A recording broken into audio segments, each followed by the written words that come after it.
Let's talk some Carolina baseball on this episode of Canadian Cock Talk. Welcome. I'm so glad that you guys are here. And Gamecock baseball is back. Baseball in general is back. I got my Jays hat on. I got the Carolina pinstripes on. And I got my Jays and Braves jersey behind me. Spring training is back in full force right now.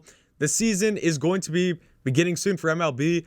But who cares about that when college baseball is back? And more importantly, Gamecock baseball is back. And they are doing an outstanding job so far. Yes, we only played Dayton in this series. Yes, Dayton isn't a Florida. They're not a Vanderbilt. They're not an Ole Miss. They're not one of those teams. But it's just good to win. It's just good to win in any sport. Because basketball, we got kicked by Mizzou this weekend.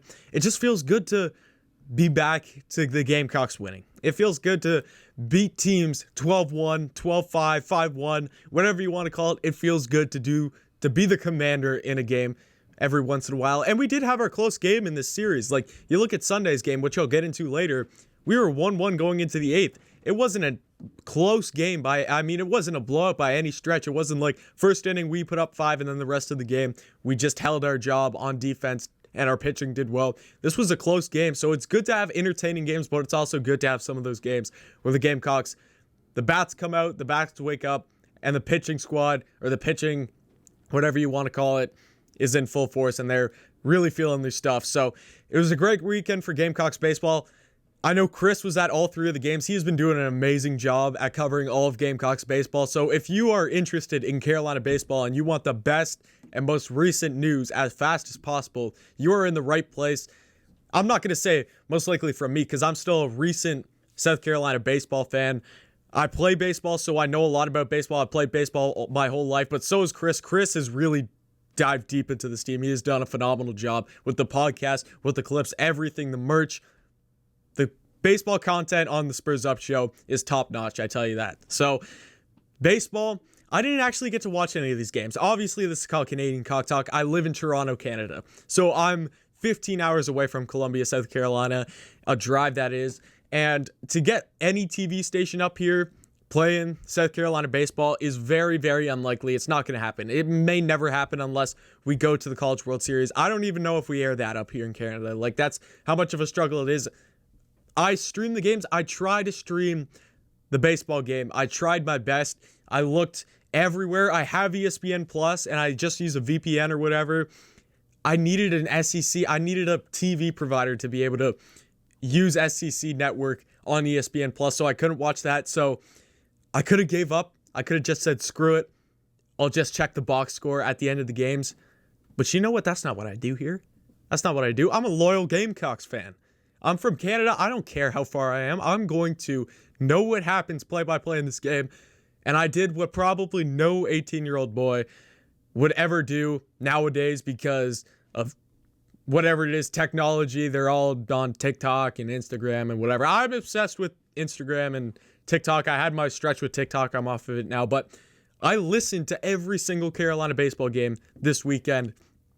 That's just something that an 18-year-old doesn't do. So I had to watch. I had to know what was going on, and I did my job, and I listened to every single Gamecocks baseball game this weekend. So, and I had a blast. Honestly, just hearing the sounds of baseball back as a baseball fan myself, hearing the sounds of spring back. Obviously, we have piles of snow outside. Like, I know the States is getting a snowstorm right now, but we have tons of snow outside right now.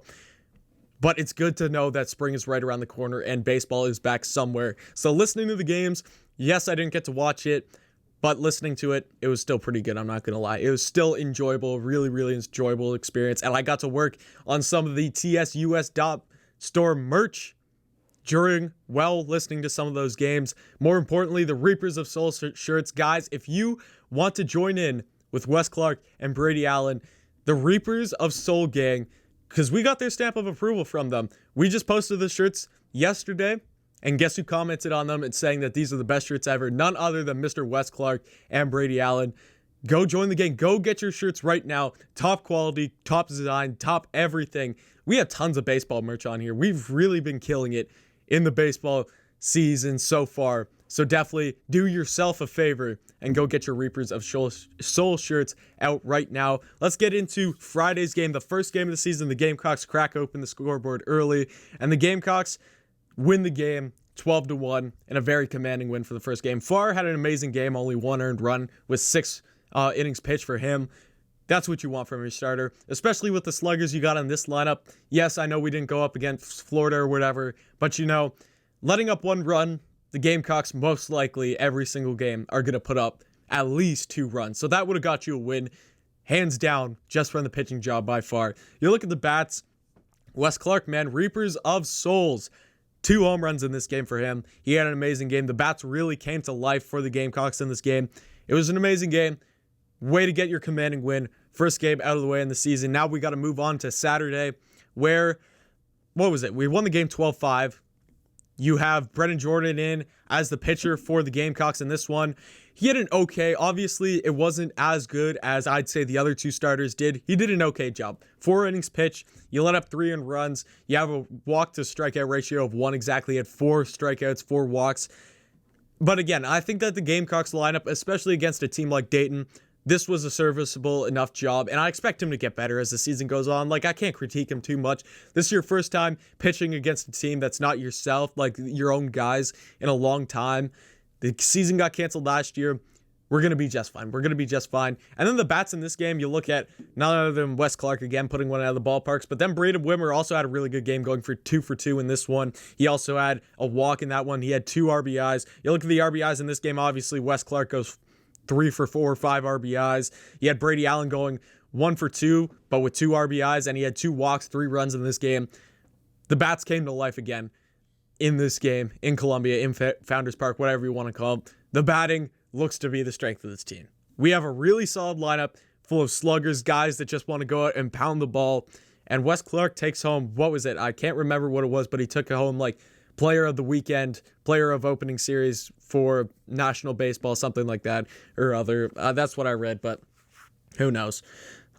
Let's move on to Sunday's game, the last game of the season, which I touched on this earlier. Yes, the score is 5-1 in this game. Yes, the Gamecocks did come out with a win, but it's not like the Gamecocks put up 5 runs in the first inning and then just cakewalked the rest of the way and just did a really good job on defense and won the game. This game was 1-1 going into the 8th inning. It was stressful. It got stressful at points, but having these kind of entertaining games in baseball, it's the sport. It's what we all love about baseball. First off, before we talk about that 8th inning, Julian Bosnick going out and throwing 8 consecutive strikeouts. I'm pretty sure it was setting the record. Unbelievable job by him. Only 1 earned run. He only pitched 3.1 innings in this game because he did have to leave with a blister injury, but he did an amazing job. Gamecocks pitching staff so far, unbelievable job. Really, really impressed from what I saw there. The bats kind of went to sleep during the beginning of this game. They didn't wake up until the 8th inning when you finally have Khalil come up and knock a double down, I think, the right field line. At least I think that's what the commentator said on the radio. He knocked it down the right field line, scores 1 run, and then you have, who was it? Who had the base clearing double in that game? I got to check the scoreboard here. It was Mednam. Mednam came up with the big base clearing double in this game for the Gamecocks in the 8th inning and able to put it away 5-1. An amazing weekend for the Gamecocks. Yes, we only beat Dayton. We still have tons of work to do. We play Winthrop tonight, and then we had the Clemson series coming up this weekend. Lots of baseball yet to be played, ladies and gentlemen. But from what we've seen so far, Gamecock baseball, we just jump up to number 16 in the rankings. It looks good. It looks good. I'm excited for the rest of Gamecocks baseball, and I hope you guys are too. So thank you so much for watching this video, guys, and definitely come back next time.